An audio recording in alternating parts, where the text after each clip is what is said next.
I dubbed this evening clusterfuck. Good evening and welcome to the Widdershins yarn. My name is Stevie. And I'm Lillias. And we'll be your guides as we wander off the beaten track and into the queer, crooked corners of the mind. This podcast is an exploration into the folklore, aesthetics, and social psychological impact of the horror genre. And tonight we're talking about Krampus. Woo! Intro music.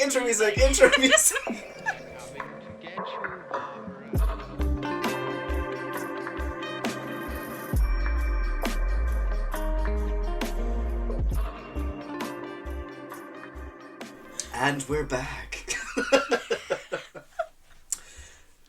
I'm not gonna lie, people of Britain across the world who are listening to me right now, but I've had a bit to drink tonight, and so I am much more socially lubricated than I would normally be. And I have had a serious amount of tea. Socially lubricated. What can I say? 'Tis the season. 'Tis the season of snowballs, is what the season is. Which is what I'm drinking currently. But, Snowballs. So it's advocaat, lime juice, lemonade. Oh, it's amazing. It's like an eggy alcohol drink. Nope. It's real. I mean, I might be lying about advocaat being eggy. I will stick to my Tesco's own brand cheapest non-alcoholic wine. Thank you very much. Which comes in a box. Oh my god, no! I want to go and get some now, though. Yeah, you can go get some. All right, okay, I'll be 6. But Merry Christmas! Oh my god! Yay! Yay! 'Tis the season and all that. And today is obviously a very special episode because it is the second episode of the Grimoire Club. Way! And as such, the Grimoire Club this month even, I should probably say, is dedicated to the author Brom's book, Krampus, the Yule Lord. Because who doesn't like Krampus? I mean, Krampus is like modern... I'm gonna be honest with you. I really liked Krampus up until doing a bunch of research, and now he's not my favourite thing. That's all. I mean, that's the thing. I have questions. Clever girl. No, I mean, that's the thing. I mean, you think, yeah. I'm gonna be very curious to hear about your Krampus thoughts. I mean, to me, Krampus is a modern Kelsey Grammer. I mean, it's just like. Yeah, no, Krampus I really enjoy as a cultural phenomenon, maybe not necessarily some of the practices associated with Krampus. But yeah, so in tonight's episode, we're going to talk about Brom's book. We're going to be talking about some of the practices around Krampus, so the sociological, anthropological, folkloric practices. And we're also going to talk a little bit about the horror movie, which came out a couple of years ago, which is a seasonal favourite of mine. Which I did not watch. Lillias did not watch. I was going to watch it last night, but I was having a very sad night, and I thought I'm not the best with horror things, and I'm not the best, actually, in movies in general. So I was like, I'll quickly read what the plot is, just to make sure it's something that I think I could handle right now. And I was like, oh, there's 5 children in this, in danger. No. Just... Yeah. No.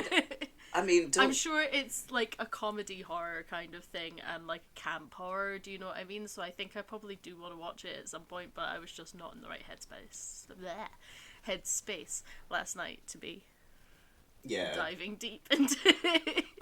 Yeah, I mean, don't get me wrong, it's not without its flaws as well as a film. There's aspects of it which personally I feel are slightly transphobic, which I don't really like. And so, yeah, there's bits and pieces in it I'm a bit but, sometimes when you just want to watch a giant Santa transmogrified goat jump from buildings covered in chains and wreak havoc, it just lifts Exactly. your spirits. So, you know, Gets you in that Christmas mood. it's beginning to look a lot like Christmas. That's the plan. So, yes. Before we actually kind of get into some of the meat, I was actually wondering, do you have any Christmas traditions? I tend to buy a new decoration for the tree each year. So I usually only buy like one, maybe two. I got three this year. I got two Nightmare Before Christmas ones Ooh. from Ruby's Imagination on Etsy, and I got a ice skate from Emily Harvey Art. Oh, very nice. And I love them. And I also tend to like to get more mice for the tree. I like to have mice on my tree. I don't know why. I have a Christmas mouse as well. Oh, Yes. well, Mrs. Mouse is on the top of the tree, and then I have a mouse that I made, and then two other mice that I've acquired from places. That is actually adorable. Can I ask why mice? I don't know. My mum used to put Mrs. Mouse either on top of the tree or near the top of the tree because we're not a religious family, so it was like we didn't really want to do a star or an angel or anything like that. We celebrate Mouse Jesus. My mum's Christmas trees are covered in suns and moons because it's, you know, solstice, and mushrooms, and what's the other one that she always likes on her tree? Like little corn dollies and things like that. She likes that kind of stuff. Oh, Mama Pagan. Yeah, she's a little bit. She's a little bit there. I like it. Yeah, so I think I inherited Mrs. Mouse, and so I think now it's just become a thing. Oh, that's cute though. But yeah, really like that. I think that's kind of the only tradition thing though that we've got going on. Have I ever told you about so when I was a kid we got a hamster round about Christmas. Is this a side note or is this? No. Okay. It's Christmas related. And in my head I pretended the hamster was the hamster Messiah. And the hamster was hamster Jesus. And the hamster was going to save all the toys. Because she was the chosen one. So called Honey. I like how it's like the hamster Messiah and all of this stuff, and then you've given it such a stripper name. Oh, she was saving bitches. She was Honey. Oh, Honey, please. She was giving you all life. Oh, she gave us life. I will sup from that eternal vessel. Oh, ew. She was taking your sins. But slightly more disturbing was, in my head, she was still born of the Virgin Mary. So how a human gave birth to a hamster, I have no idea. But well, yeah, well, you know, easy come, easy go. But so yeah, that's a thing. But okay, that's cool. That's cool. So yeah, as we have said, there are lots of very interesting traditions surrounding Krampus as a being. I'm curious to know what it is that you have found about Krampus. I really wanted to kind of find out where Krampus was coming from emotionally on a like historically. What's his motivations? What's his motivations? But I realized that I didn't like I'd seen the old kind of 1900s greeting card with Krampus on it and stuff, but I hadn't actually seen anything that was like pre that, so I didn't really know like what the origins were. So I went hunting down there, and I found a thing that was like, he was born of the Norse goddess Hel, who's the daughter of Loki, and all this kind of stuff. And I'm like, okay, but that's southern Germany. Don't know why it suddenly got really Scandinavian. I mean, these things travel and all this kind of stuff, but like, I feel like that's such a modern connection to put onto it, and I wonder if that's from something like a book or a film or something like that, and it's just kind of got tied up into like, oh, it's the true folklore, and it's really not. It comes out in Brom's book, actually. that's the narrative that Brom takes, that he's connected with like Loki and all the rest of it. But as you say, I don't think that's interesting then. Yeah. Tell me more. Tell me more. But the history that I could find that seemed closest to reality is that in the Middle Ages there was these things called mystery plays, which sounds very different to what they were. So they were basically like popular theatre that was all based around Christianity. Yeah.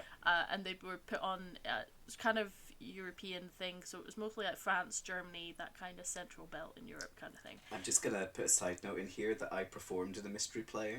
Oh my goodness, did you? I was Jesus. Oh, of course you were. And I came back from the dead, so I played him twice. It's an actor's favourite part. And here you die, and here you get to come back again. Oh my god, Mama, I blessed that congregation. It was great. Anyway, I was the campest Jesus ever.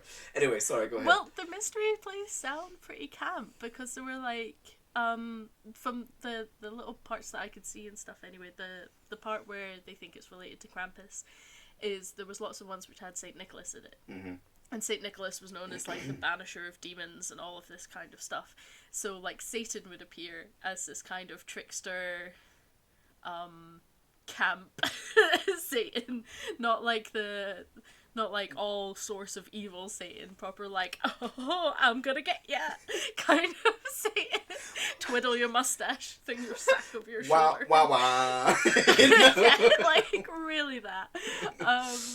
And so you'd have Saint Nicholas versus this kind of silly Satan kind of character, where he'd be like, "Drat, Saint Nicholas, you got me again!" And he would be put in chains and all of this kind of stuff, and Krampus is shown in chains all of the time. Mm-hmm. And if you look at the kind of the depictions of Satan at that time as well, in like the illustrations and artwork, it's very similar to the Krampus images that you see later on. So Mm-hmm. and yeah, I feel like Krampus is much more connected to that kind of stuff, and the idea that you travel around with Saint Nicholas and stuff at Christmas Mm-hmm. kind of seems like the perfect pairing of, you know, Like good versus evil, good like versus evil, and naughty versus yeah, nice, like all the traditional Christmas tropes. Then I guess. yeah, which have kind of been diluted down into just Santa kind of thing now, Mm-hmm. whereas at the time it was much more Yeah. flippity coins, and yeah,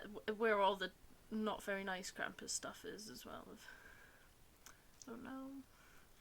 I'm just not happy with the image of a devil kind of thing with a massive long tongue stealing children, taking them into the woods and various other places. Yeah, it's I'm not just nice. no. I think this is, No. but I think this is the really interesting thing though, is because for a lot of people, Krampus has become like this, like edgy alternative to like Yeah. traditional Christmas. It's like, haha, I have Krampus on my Christmas tree. Do you know what I mean? But then you you look into the history of the tradition, and it is dark as fuck. Like Honestly, not even the history, like the modern stuff I was seeing, I wasn't actually that behind. Like I've seen videos and images and stuff from the Krampus marches. I can't remember what they're called. Krampus runs. Krampusnacht. Like they Krampus runs. That's it. yeah. Where everybody dresses up and stuff, and it looks really cool. It looks like a kind of, I don't know. It looks like just a metal concert. It looks great, but Corpaclani kind of thing. It looks great. I mean, to be honest, it reminds me of all the worst things about Pride. Sorry. Sorry, go ahead. So I laughed so much I knocked my headphones out. But it, like, I just, looking at it and kind of thinking about it, I really don't like the idea of all of these masked drunken men running around the streets with permission to hit children, and it's weird. Yeah. And like some of them proper go for it, and it's because they have this mask on that they have this anonymity, so they can kind of get away with stuff. Yeah. And like in some of the articles I was reading, there was things of like some of these Krampus people chasing down teenagers and like kneeling on them and stuff like that, and it's like no. Oh shit! Right. Yeah, Yeah. I know that the whole idea is like, oh yeah, because it's meant to be scary. It's meant to be. It's like, you know, it's Krampus and all this kind of stuff, and I'm like, yeah, but there's a definite line between scary and possible assault. Yes. Like, there's a difference between going to something because you like to be scared, because it's like a horror film, because it's like a haunted house kind of aspect, and going to something where you might possibly not be safe. Yes, definitely. Well, that's the thing. I think tonight's not included. The minute you throw alcohol into the into the mix, like, I think especially when you combine it with a basically a theatrical tradition, which blurs the boundaries between so-called spectator and actor, and essentially blends them to the point where it's like, like Boal's idea of like the spectator, like you are involved in that situation. Like, if you're throwing alcohol into it, and then the anonymity aspect, and then the almost transformational aspect that comes from wearing a mask and embodying a different being, I think it is a kind of recipe for a bit of disaster. But to be honest, I think it does represent that very kind of primordial, chaotic, like, energy, which people seem to kind of gloss over a bit nowadays with Krampus. They're a bit like, oh, it's edgy, and you're like, Krampus is dark. Like, yeah, I was 100% like that up until researching it the other night, because like I wasn't really that much into. Oh wait, no, actually, I had an entire Krampus drag act. Never mind. I was about to say I wasn't really that into Krampus, but no, wait, I was. You did. Yeah, yeah. I only performed it the one time. I really wanted to bring it back this year, but COVID. that's not happening. And now doing the Krampus research, I'd like to bring in some different aspects to it, but. Yeah. Well, it's interesting. It's a cool imagery, and it's this kind of alternative take on Christmas, and I think a lot of people are searching for that right now. Well, I think way to enjoy something that you grew up with and is such an integral part in Western society, but not have to do it through a Christian lens. Well, despite the fact Krampus seems real Christian, but this is just a bit old. But this is what's interesting, though, is I think people like to slap on top of Krampus a pagan past, and don't get me wrong, I think there are pagan elements to like the different aspects of Krampus festivities to an extent. But because I'm going to talk about a folk saint in a minute, who's actually one of my favourite folk saints, to be honest, where you can see that sort of blending, kinda. But like, I think people try and claim that the Krampus runs are like, they harken back to our ancient shamanistic, like, pagan religion, because like Krampus is connected with pagan figures like Berchta, who is one of the goddesses who appears throughout Europe during this time at Christmas, and like the masks, the masquerading aspect, like it's very kind of pagan festival-y. But to be honest, I would agree with you. I think there is a more Christian aspect to Krampus. A lot of the articles because it took me quite a while to find something that actually went a little bit more in depth and had sources and stuff like that rather than just saying things, and it annoys the hell out of me. And two of the things that turned up quite a lot was that he resembled the horn god of like witchcraft, and it's like no, and also. No, and also that's a very modern thing, and also no, he looks like the devil. Like, if you look at the actual, like, the modern masks and all this kind of stuff do pull a lot of influence from, like, horn god things and like modern fantasy and stuff like that. Yeah. Whereas, like, if you look at the older pictures, they look like the devil, and the devil does pull inspiration, I think, from like Pan and yeah, definitely previous deities and stuff like that. But the other one that turned up all the time was that he uses birch sticks, and birch sticks are blah blah blah blah blah and witchcraft and all this kind of stuff. And it's like, or that was what was used for hitting children. So of course he'd carry birch sticks because he hit children. And the other one as well is that, but every like so many woods have significance in cultures for one reason or another. Do you know what I mean? Yeah. And in witchcraft for one reason or another. Like if it was aspen, would it mean something else? And if it was willow, would it mean something else? Yeah. Willow also probably quite good for hitting kids. I've never tried, but personally, but I just felt like some of the things are just such long shots that it feels like it's desperately trying to lay claim Yes. to Krampus rather than just letting it be what it is. I think so. I think it is. I think it's this longing for a kind of a folkloric past, you know, a connection with nature, all that kind of stuff. Like, to be honest, I actually find the Christian lens on these traditions actually more interesting than the pagan. Because, like, for example, a saint who's very close to my heart, and comes out every Christmas and is kind of connected with, like, my family sort of practices around Christmas, is a Saint Lucy. And Saint Lucy in Sweden actually has, again, a darker aspect. So her feast day is on December 13th, and obviously her name, Lucia, means light. And there are some modern occultists who talk about this idea that Lucy is essentially a Luciferian figure, and that this folklore about this dark Lucy who comes out on December 13th and who punishes and who carries out all these kinds of like dark activities and is like a witch goddess and all that kind of stuff. Again, it feels to me like it's kind of grafting onto, you know, this tradition, a kind of, well, both Christian and a pagan lens, to be honest. I think with all these kinds of figures, they act as like mirrors which people can refract and put their own views on, you know. Yeah. Because where does it, hold on, uno momento, por favor.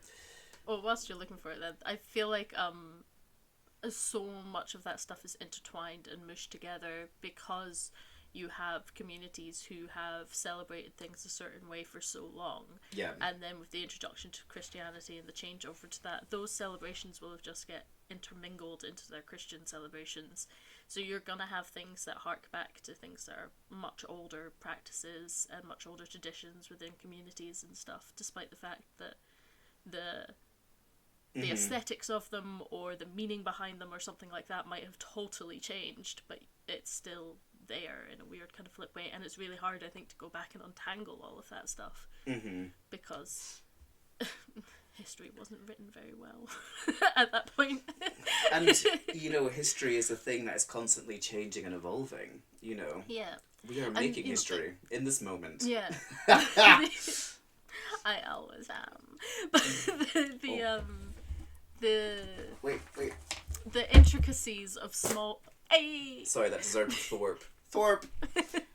Anyway, The intricacies of like small towns religious practices and stuff like that will not have been recorded, and so it is a case of kind of trying to untangle things going backwards, rather than being able to actually look for a source for stuff. Yes. Which is annoying. Oh, definitely. I like solid fact.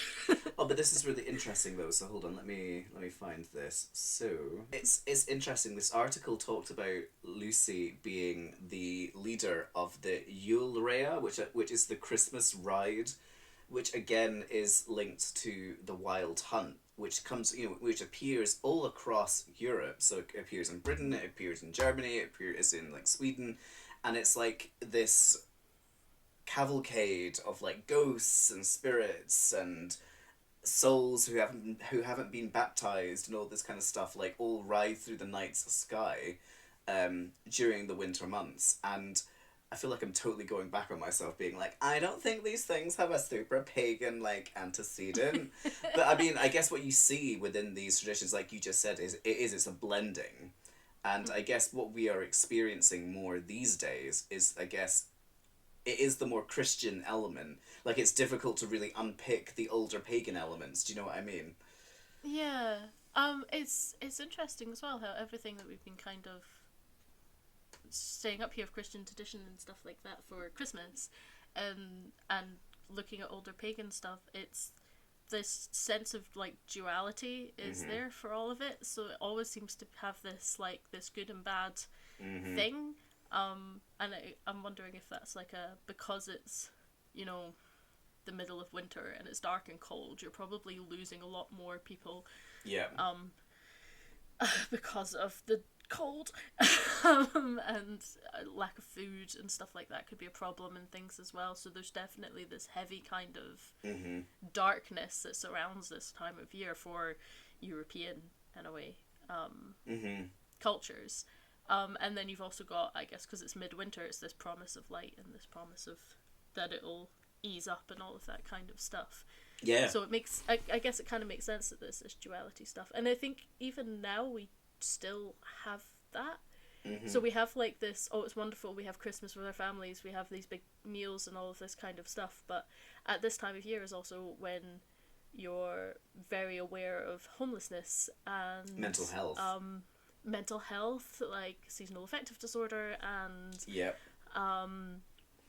people not being able to spend Christmas with families, or not having money, children not getting presents.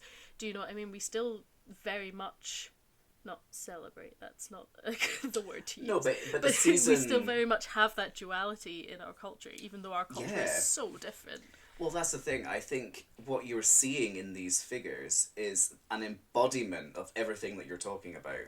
The duality of, as you say, the good, the bad, the harshness, the joy, the light, the dark. It is, isn't it? It's like it's an encompassing of all these different things. And in a physical form, either be it a figure like Krampus or a saint like Lucia. You know, it's really, really interesting.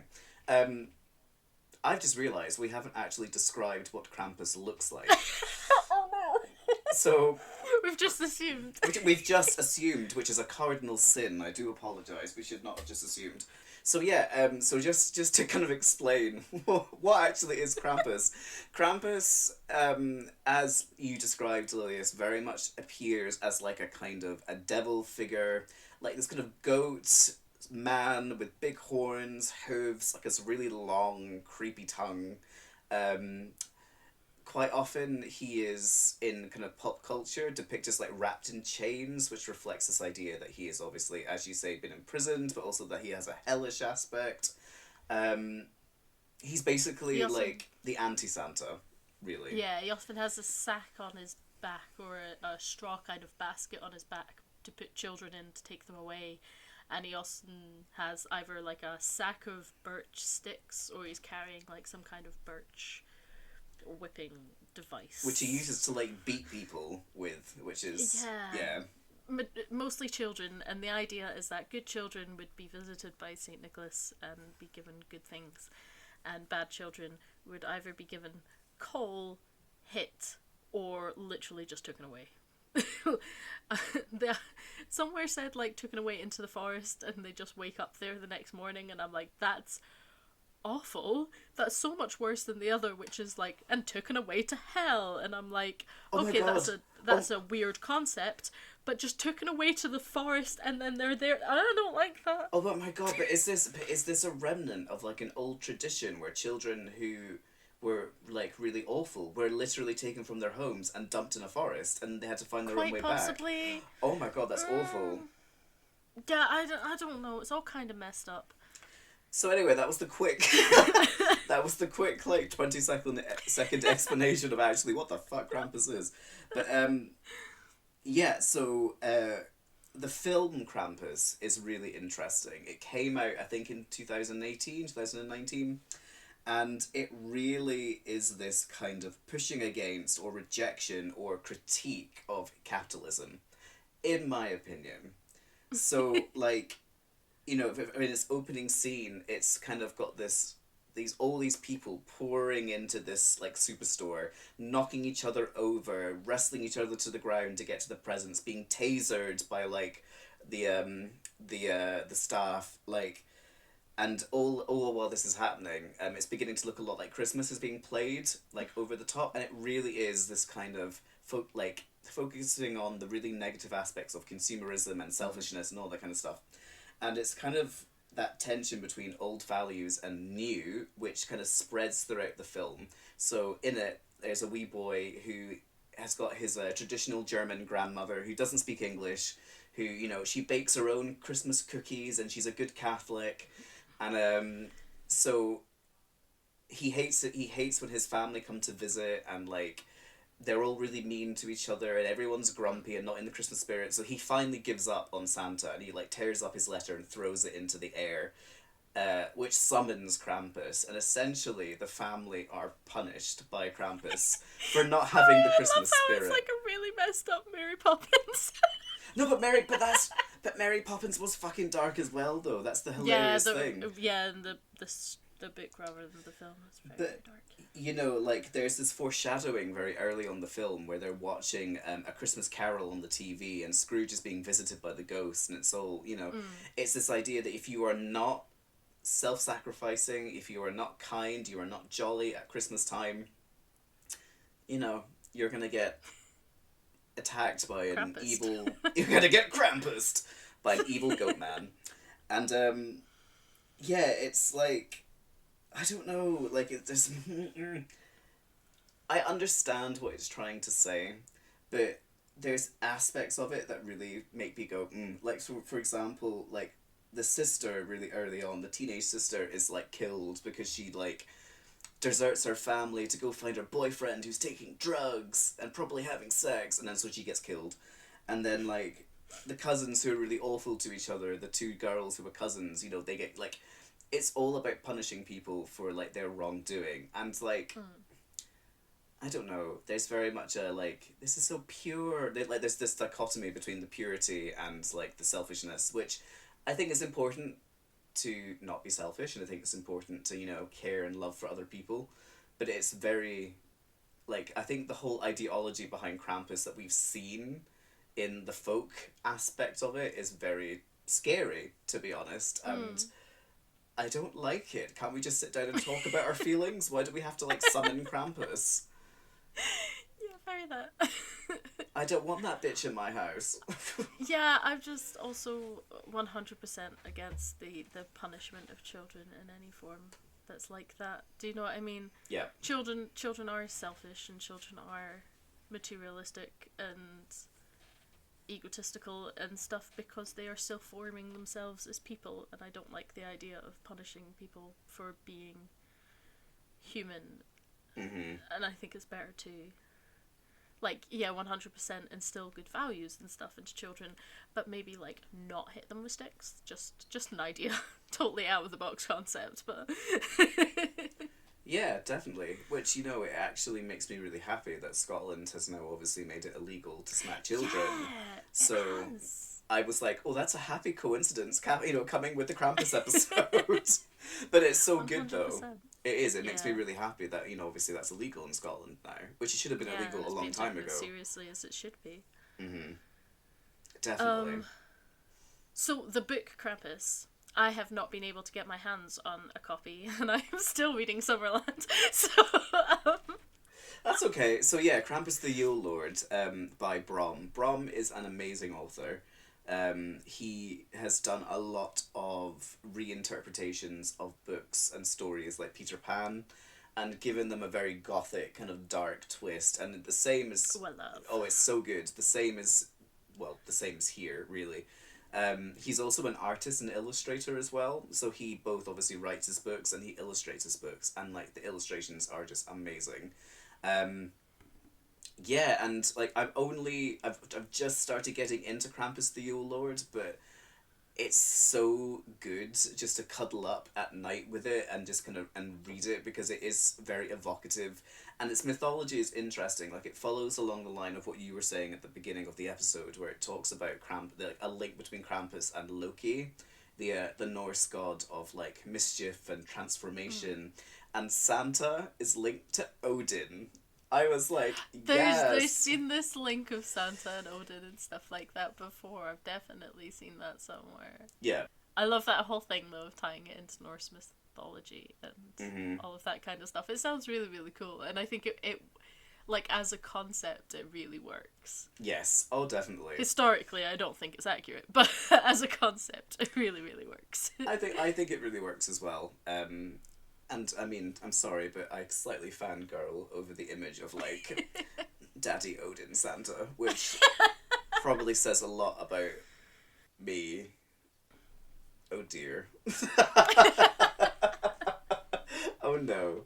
But yes, so I would really recommend if you are wanting a kind of Yule time read, you should really check out Brom and Krampus the Yule Lord. So Can you give me a quick synopsis? What happens? Yeah, so as a quick synopsis, so basically it's the story about this young father who his wife has left him, has taken their daughter to essentially live with another man who is a wealthy and corrupt police officer. And he's the main father in the story. He's a bit of a down and out. He's a musician. He's not really got anywhere in life. And one evening, around Christmas time, he witnesses a battle between Santa and Krampus's Yule boys. And it's so good. I know that this is probably not how it is in the book, but in my head it's epic rap battles of history. See, in my head it was like a really camp dance battle, but no, that's not how it happens. West Side Story. Yeah, basically, no.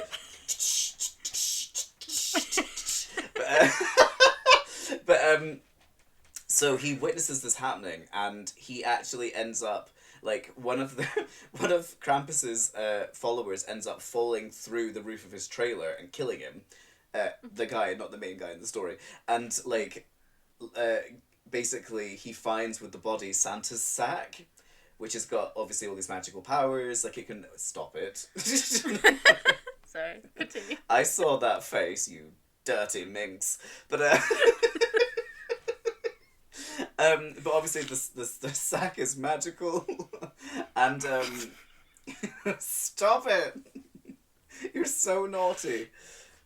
God, I sound really like my accent naughty, but yeah, the sack is magical, and it ends up being this like battle between like Krampus and Santa. Krampus representing Loki. Santa is essentially part of Odin, and it's like this great cosmic battle between these ancient pagan gods, essentially. That sounds really cool, though. It's I like that. really good, and I mean, who doesn't love a book about Santa's sack? I'm sure it's not the only one you own. Wishing everybody a very happy Christmas. Please check out the book. I will link to Brom's Instagram account on the episode description, because you really should check him out, and I'll probably post like a little Amazon link as well to Krampus the Yule Lord as well. But thank you very much for joining us this evening. I'm going to go have a lie down in the darkened room, because I've apparently definitely had a bit too much, and and all that talk about Santa's sack has got someone very flustered, so so yes, Lillias, is there anything you want to say before we wrap up? I hope you had a very, very Merry Christmas, or whatever you celebrate this time of year. Love you, and thank you for being with us for the first few episodes whilst we work out what the hell we're doing. It's very nice of you to join us. It's really much I appreciate appreciated. You. Thank you for sticking with us. I mean, having to listen to my voice for about 40 minutes, Jesus H. Christ. So, you know. But anyway, Your voice is lovely, darling. Thank you very much. I was born for radio. Anyway, have a lovely Christmas period, and we will see you in the new year. Merry Christmas. Love you. Bye. Bye. I don't know why I'm waving. Bye. They're coming to get you, Barbara. They're coming to get you, Barbara. They're coming to get you, Barbara.